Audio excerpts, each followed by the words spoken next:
Salut, j'espère que tu vas bien, c'est Romain de Star en Maths comme d'habitude. Alors c'est le jour numéro 8 du défi que je t'ai lancé il y a une semaine à peu près.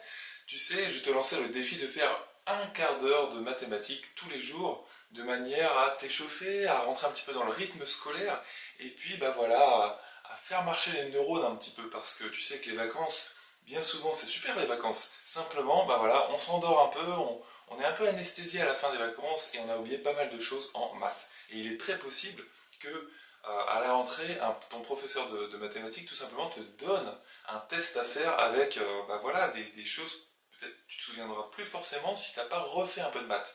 Et c'est pour ça que je te propose de refaire des maths dès aujourd'hui ou aussi les jours précédents et les jours qui arrivent. Alors, faire des maths, entre guillemets, bah voilà, ça va durer un quart d'heure de maths tous les jours, tu vois, c'est vraiment le défi que je te lance, quelque chose de court et de faisable surtout. Voilà, donc moi de mon côté, je me lance quel défi? Bah faire une vidéo tous les jours pour t'accompagner tout simplement, pour te motiver un minimum. Alors une petite histoire aujourd'hui, tu sais, hier on m'a demandé dans les commentaires, bah, en fait j'ai travaillé avec des neurochirurgiens juste après mon école d'ingénieur, c'est-à-dire que j'ai fait une école d'ingénieur qui s'appelle Supélec à Paris, enfin plutôt dans la campagne parisienne, et ensuite j'ai travaillé à Rennes avec des neurochirurgiens. Les neurochirurgiens, c'est les chirurgiens du système nerveux. Tu vois, ils vont travailler sur le cerveau, ils vont travailler sur la moelle épinière, toutes ces choses-là dans le corps humain. Et moi, j'étais plutôt du côté recherche, dans un laboratoire de recherche, et on travaillait aussi de temps en temps avec les médecins à l'hôpital. Et bah, moi, ce que je faisais, c'était que je préparais les images 3D pour le neurochirurgien, parce que de temps en temps, les neurochirurgiens avaient besoin, notamment dans le cas où comment dire, ils allaient faire une ablation d'une tumeur, une ablation tumorale d'une tumeur donc au cerveau. C'est des opérations extrêmement lourdes pour le patient. T'imagines bien, tu vois, quand on te découvre une tumeur au cerveau, bon bah c'est assez grave, c'est même très grave. Et bah, il est possible bah, de faire une ablation de cette tumeur dans certains cas. Et moi, ce que je faisais, c'est que je préparais les images 3D de la tête du patient.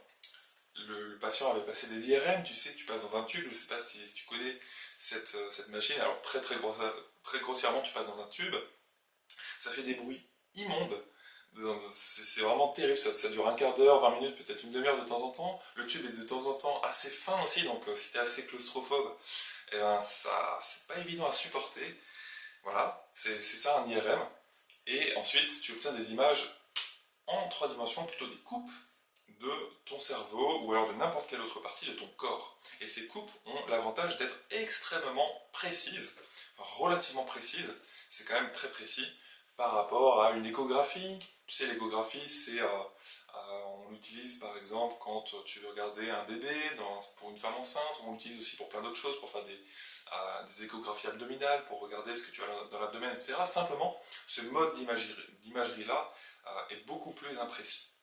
Voilà. L'IRM, c'est quelque chose de super précis. Alors du coup, quand tu te mets dans le tube, moi je suis passé plein de fois pour des raisons de recherche, pour aider des chercheurs à faire des tests, etc. Je me suis fait des IRM de mon pied, de mon cœur, de ma tête, enfin bref, de plein de parties de mon corps. Et c'est assez désagréable, parce que ça dure, comme je te le disais, pas mal de temps. Et donc voilà, ça te donne des images très précises, des coupes, et après, avec ces coupes, par ordinateur, tu peux reconstituer des images 3D, tout simplement, et mettre de la couleur, tu peux extraire les parties qui t'intéressent, etc. Et moi, je préparais ces images-là pour le neurochirurgien, juste avant, notamment, qu'il passe à l'action. Ça lui permettait de savoir exactement où est-ce qu'il pouvait passer, ou où est-ce que, exactement quel endroit de la tête il allait, bah, par quelle voie d'abord, on appelle ça, où est-ce qu'il allait aborder son opération. Ça lui permettait aussi de planifier bah voilà, quelle veine ou quelle artère il pouvait toucher, etc.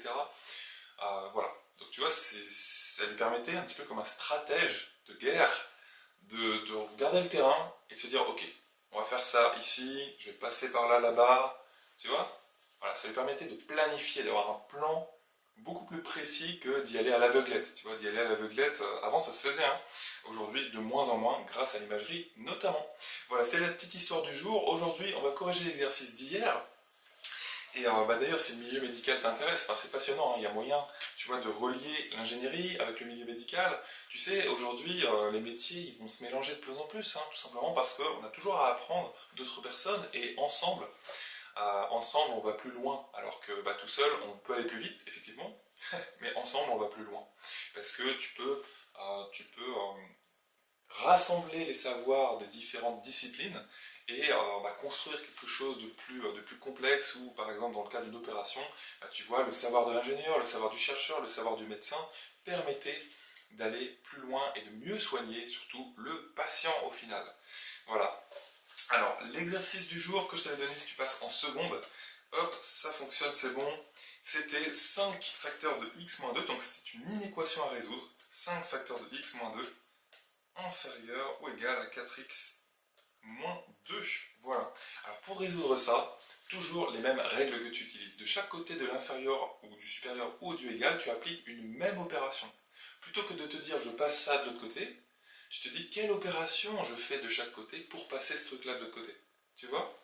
Donc là déjà, première chose toujours à faire dans une inéquation, est-ce qu'il y a une valeur interdite? Là il n'y a pas de valeur interdite parce que tu n'as pas de division, tu n'as pas de racine carrée. Tu vois? Donc là, directement, ce que je te propose de faire, tu vois, on a du x ici et du x aussi à gauche. Bah, déjà, il va falloir pouvoir les rassembler à un moment donné. Il va falloir pouvoir rassembler, je vais y arriver, les x d'un côté du inférieur ou du supérieur. Donc là, ce que je te propose de faire, c'est de développer à gauche. Tu mets 5x moins 10 inférieur ou égal, à droite, ça ne change pas, 4x moins 2. Ensuite, là, tu vas regrouper. Comment tu regroupes? Ce que je te propose de faire, c'est de passer le 4x à gauche. Mais tu te souviens, au lieu de passer le 4x à gauche direct, on se demande quelle opération je fais de chaque côté du inférieur ou égal. Eh bien, je fais un moins 4x. Et le fait de faire moins 4x à gauche et moins 4x à droite, est-ce que ça peut changer le inférieur? Est-ce que le inférieur reste un inférieur? Ou ça doit changer? Quand tu fais un moins ou un plus, ou un fois ou un divisé par un nombre positif, ça ne change pas le sens. Ça peut changer le sens quand tu multiplies ou tu divises par un nombre négatif. Je ne sais pas si tu te souviens de cette règle. C'est pour ça que c'est important de penser comme ça. Donc là, je vais un petit peu plus vite, ça va te donner x du coup, parce que 5x moins 4x, ça te donne x, moins 10, inférieur ou égal, donc ça ne change pas, on est toujours avec un inférieur ou égal, 4x moins 4x, bah, ça s'enlève, et moins 2 ici. Voilà, et ensuite, tu aimerais passer le moins 10 de l'autre côté. Tu es d'accord? Donc là, quelle opération tu fais de chaque côté? Tu fais un plus 10. Tu vois, je la mets en noir, plus 10, plus 10. Est-ce que faire un plus 10, ça change le sens d'une inégalité? Non. Tu gardes la même chose. Tu vois? Donc là, tu obtiens tout simplement x tout seul, parce que c'était le but de la manœuvre, tu vois, on a pu enlever le 10. Moins 10 plus 10, ça fait 0. Inférieur ou égal à moins 2 plus 10, ça te donne 8. Voilà les solutions. Tu vois, tu en as plein. X, il peut être inférieur ou égal à 8. Et là, il faut réussir à traduire ça sous forme d'intervalle. Donc, quel intervalle? Dans R, tu sais, c'est moins l'infini jusqu'à plus l'infini. C'est tous les nombres, avec les virgules, etc. Tous les nombres. Et bien là, quel intervalle ça correspond? C'est S égale, hop, moins l'infini. Les infinis, tu les exclus toujours, donc tu fais un crochet qui sort. Point virgule, 8. Et là, tu inclus le 8. Pardon. Donc tu vois, là, tu as toutes tes solutions. Tu as toutes tes solutions, de moins 8 à 8. Et ça y est, tu peux encadrer ça. Tu vois, ça et ça, c'est la même chose en fait. Hein. Voilà, tu peux vérifier très rapidement. Est-ce que si tu prends un nombre dans cet intervalle, par exemple 0, tu es d'accord que 0 c'est entre moins l'infini et 8, est-ce que ça marche dans une équation de départ, dans ce que j'encadre en rouge? Ben oui, parce que si tu fais x, tu remplaces par 0, on a dit. Donc ça fait 0 moins 2, déjà. Ça fait moins 2. T'es d'accord? 5 fois moins 2, ça te fait moins 10. Donc, moins 10 à gauche, on retient. Et là, si tu remplaces 0 par 0 à droite, ça te fait 4 fois 0, ça fait 0, moins 2. Donc on avait moins 10 inférieur ou égal à moins 2. Est-ce que c'est vrai ça? Ben oui, c'est vrai, parce que moins 10 est plus petit que moins 2. Tu vois, et tu peux remplacer x par n'importe quelle valeur plus petite que 8, ça marchera. C'est pour ça que ce sont les solutions ici. Les solutions. Voilà, j'espère que tu as compris cette inéquation avec une inconnue x de chaque côté. Tu vois, on a développé, on a tout collecté ou rassemblé les x d'un côté, et après, on a fait en sorte d'avoir un x tout seul d'un côté. L'autre exercice que je t'avais donné, c'était celui-ci. Tu vois, je recopie très rapidement le diagramme. Ici, on avait... alors, peut-être que j'avais pas noté exactement les choses comme ça, mais bon, c'est le principe qui compte, c'est l'idée. Hein. Donc là, on avait 1, 2, 3, 4. Alors, j'avais probablement peut-être changé certaines choses hier en recopiant ce diagramme, c'est possible. 5, 6, 7. Voilà, je ne sais plus si j'étais jusqu'à 7, c'est possible. Donc là, ce qu'il va s'agir de faire, c'est tu vas comparer tes résultats, mais pas directement. Tu vas surtout te demander si tu as appliqué le bon principe, la bonne idée. D'accord? Donc là, on a un 4, hein, tu vois, en Y. ici on a un 7, 4, 5, 6, 7. Et là pour bleu, je ne sais plus ce que j'avais mis. Hop, on va mettre un 1. Et là on va mettre un, je ne sais plus non plus, on va mettre un 3. Peu importe, hein, je te dis, c'est pas grave, c'est pas trop les nombres ici qui comptent, c'est surtout le principe. Et l'idée c'était de savoir exactement quelle était la proportion ou le pourcentage, plus précisément, de personnes qui ont choisi le rouge. Là, tu vois, c'est dans le cadre d'un sondage. Imagine, tu demandes à une classe combien de personnes préfèrent le rouge. Les personnes vont lever la main, et là, tu as dit, ok, tu as noté ça, tu as compté le nombre de personnes, et tu as noté 4. 4 personnes qui kiffent le rouge, qui préfèrent le rouge. Ensuite, là, pour le vert, tu vois, tu en avais 7. Pour le bleu, tu en avais une, ce qui bon, est assez étonnant, parce que souvent, les gens aiment bien le bleu, hein. Et ensuite, tu as le mauve. Voilà, j'ai choisi ces 4 couleurs-là très rapidement. Et là, le pourcentage de rouge, bah déjà, ce qu'il va s'agir de faire, et c'est ça, j'espère que tu as bien appliqué, c'est de savoir combien de personnes au total il y avait dans la classe.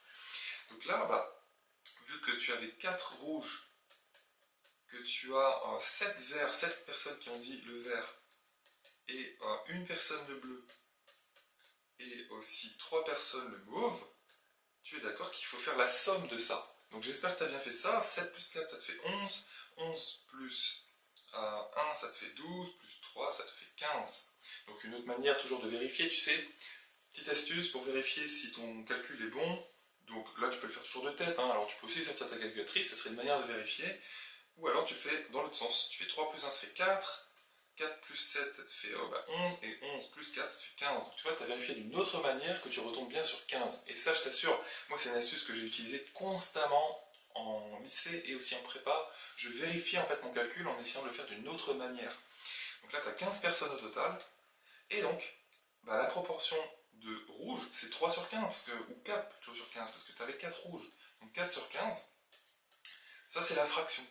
C'est la fraction bah voilà, de personnes, la proportion de personnes, je vais y arriver, qui ont choisi rouge. Et pour avoir le pourcentage, ce que tu fais, tu multiplies tout simplement par 100. Donc là, j'ai pas ma calculatrice, ça te fait 400 sur 15.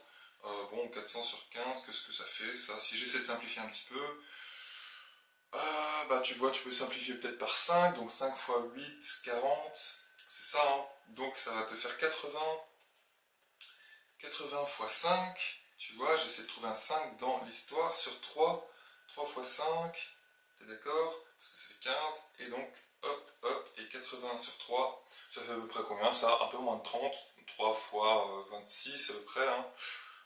Voilà, à peu près 26 et quelques. Environ 26 et quelques. Donc, pour cent. Hier, j'ai probablement pas fait exactement le même diagramme, donc si t'as pas exactement trouvé ça, c'est pas grave, tu vois, ce qui compte c'est l'idée. L'idée, est-ce que tu as bien trouvé le total du nombre d'élèves, et ensuite est-ce que tu as bien pris le nombre de personnes qui avaient choisi le rouge et tu l'as divisé par le total.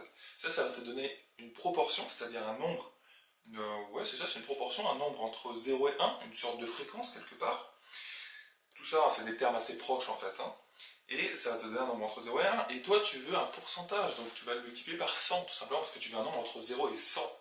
Donc tu multiplies par 100, et tu obtiens environ 26% ici. Voilà, je ne sais plus exactement ce que j'avais choisi comme chiffre hier, tu auras probablement trouvé un petit peu autre chose. Ce que tu peux faire aussi, c'est un diagramme circulaire. Pour faire un diagramme circulaire, eh bien, tu fais la même chose, tu peux trouver des pourcentages pour chacune des couleurs, tu vois, et ensuite trouver un angle, bah, tu multiplies par 360 en fait, 360 degrés. C'est-à-dire que tu t'arrêtes à la proportion, 4 quinzièmes par exemple, et ça, on le multiplie par 100, tu multiplies par 360 degrés, et ça va te donner un angle en degrés. Et cet angle en degrés, après, tu peux en faire un diagramme circulaire, donc tu vois, tu auras probablement quelque chose comme ça. Le vert, en fait, ça va faire à peu près, vu qu'il y en a 7 de personnes qui ont choisi le vert, bah tu vas avoir le vert, tout ce petit monde-là. Ensuite, le rouge, bah 4 quinzièmes. 4 quinzièmes, c'est à peu près un tiers, un peu moins d'un tiers, en fait, hein. Donc, bon, très grossièrement, hein, tu vas être à peu près ici. Ça va être les personnes qui ont choisi le rouge. Tu comprends le truc un petit peu? Un quinzième, ça va être une toute petite partie. Hop, mais tu peux faire ça beaucoup plus précisément avec les angles, hein. Voilà, là je te montre très rapidement ce que ça peut donner. Et le mauve, ce sera ce qui reste, c'est-à-dire les 3 personnes. Donc là, t'as vu, c'est pas très précis, hein, parce que la partie mauve est un peu plus grande que la rouge. Voilà, on a l'impression. Toi, tu peux faire ça de manière plus précise en calculant chaque angle, en fait, ici. hop, celui-ci, ou alors le rouge, tu vois les angles en degrés. Et il suffit de prendre la fraction, le 4/15e, et de le multiplier par 360 et de le faire pour chaque couleur. Voilà, je t'encourage à le faire d'ailleurs, si tu ne l'as pas fait, fais un diagramme circulaire, tu as besoin du rapporteur après pour les angles. Donc là, le dernier exercice que je t'avais donné, c'était de trouver le sens de variation de cette fonction qu'on va appeler g de x, le sens de variation, c'est-à-dire où est-ce qu'elle est croissante, décroissante, etc., plus 15x au carré, plus 63x, hop, moins 5.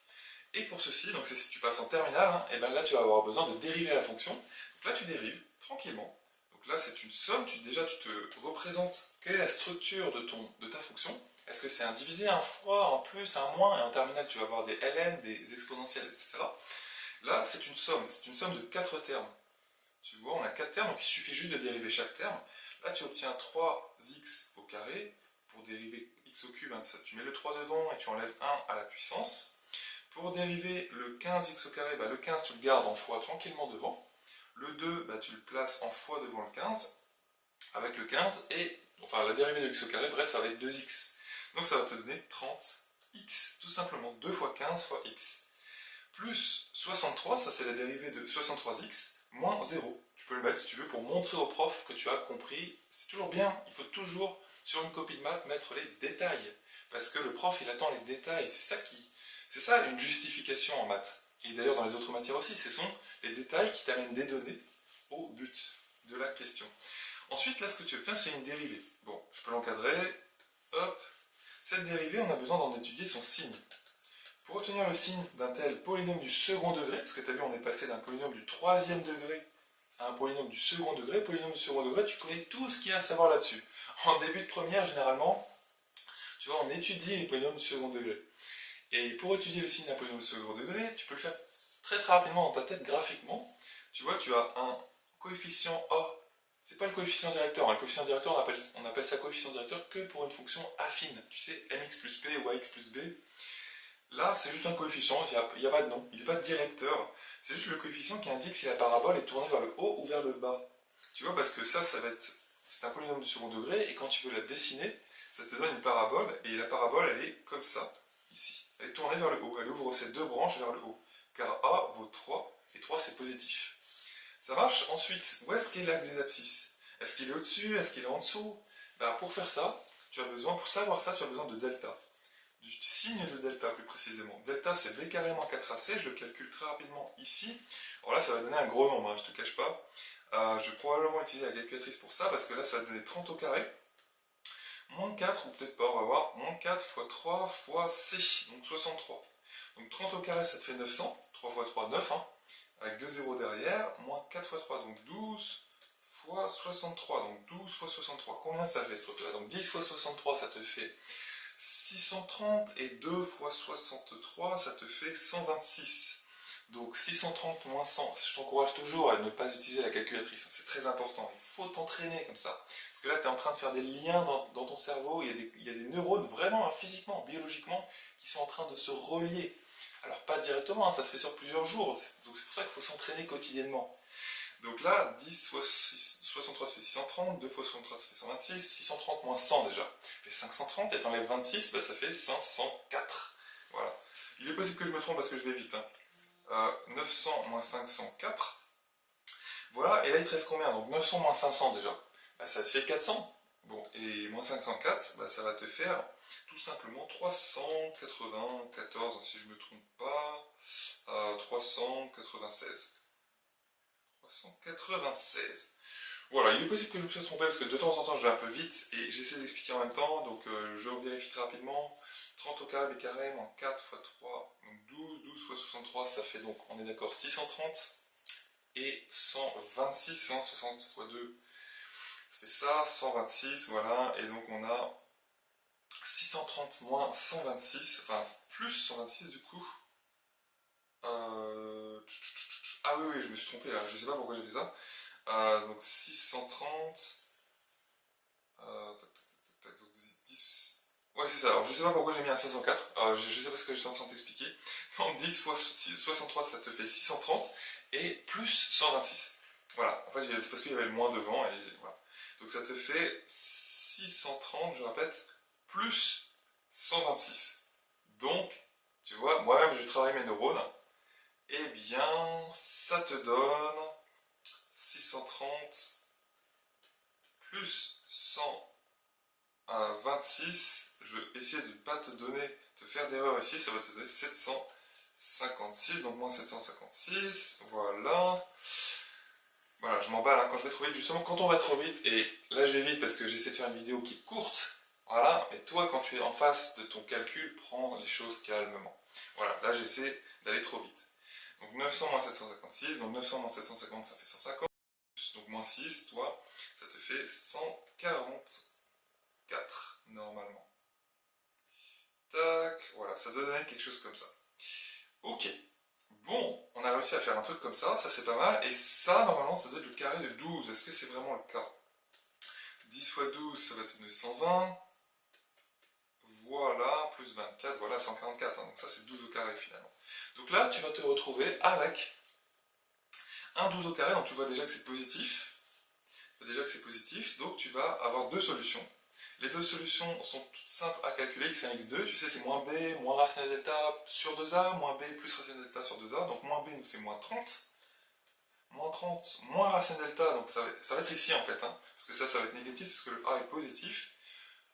Donc tu vas te retrouver avec moins 30, moins 12, parce que racine delta c'est 12 sur 2a, c'est-à-dire sur 6. Et là tu vas te retrouver avec moins 30 plus 12, le tout sur 6.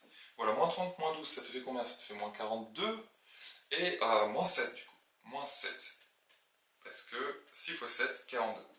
Et de l'autre côté, moins 30 plus 12, ça te fait tout simplement moins 18 sur 6, ça te donne moins 3. Voilà, donc là tu as trouvé tes deux racines. Et là tu obtiens un signe qui est de plus, moins, plus, et tu sais où est-ce que ça change de signe. Et juste en dessous, tu peux mettre les variations. Donc là, tu vois, je le fais un peu de façon très rapide. Tu vas obtenir croissant jusqu'à moins 7, de moins l'infini sur moins l'infini moins 7 plus précisément. La fonction g est croissante. Hop. Sur moins 7, moins 3, elle est décroissante. Et sur moins 3 plus l'infini, elle est recroissante. Voilà, et ça c'est les variations de g. Tu pourrais compléter le tableau en calculant g de moins 7, g de moins 3, et en calculant les limites. Voilà, mais les limites, peut-être que tu n'as pas vu ça encore, et tu pourras les voir davantage en terminale. Voilà, donc j'espère que tu as compris le principe. Pour trouver le sens de relation d'une fonction, tu calcules sa dérivée avec les règles que tu connais, et ensuite tu étudies le signe de cette dérivée. Ça c'est tellement important. Les exercices pour demain, c'est parti, on enchaîne. Les exercices pour demain, si tu passes en seconde, et même si tu passes en première et terminale, je te recommande de faire ça. Donc quelle est la racine de 25? La racine de 36? Tu vois, c'est des petits exercices sur la racine carrée. La racine de 50, ça tu peux simplifier ça. Et la racine aussi de 25, note bien que la racine va jusqu'en bas, racine de 25 sur 100. Donc là, toute la fraction est en dessous de la racine. Ensuite, résoudre, si tu passes en première, résoudre l'équation x-3 divisé par 2x plus 1 égale 0.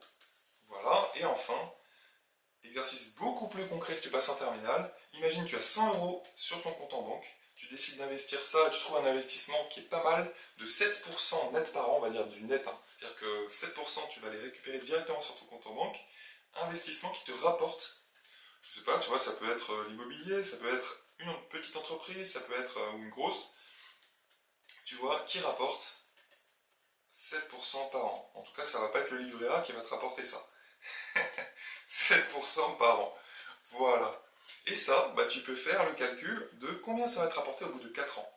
Donc, imagine, tu as ça au tout début. Après une première année, tu vas voir combien. Après 2 ans, tu vas voir combien. Après 3 ans, tu vas voir combien. Après 4 ans, tu vas voir combien. Et après 10 ans aussi. Tu vas voir que c'est assez surprenant en fait.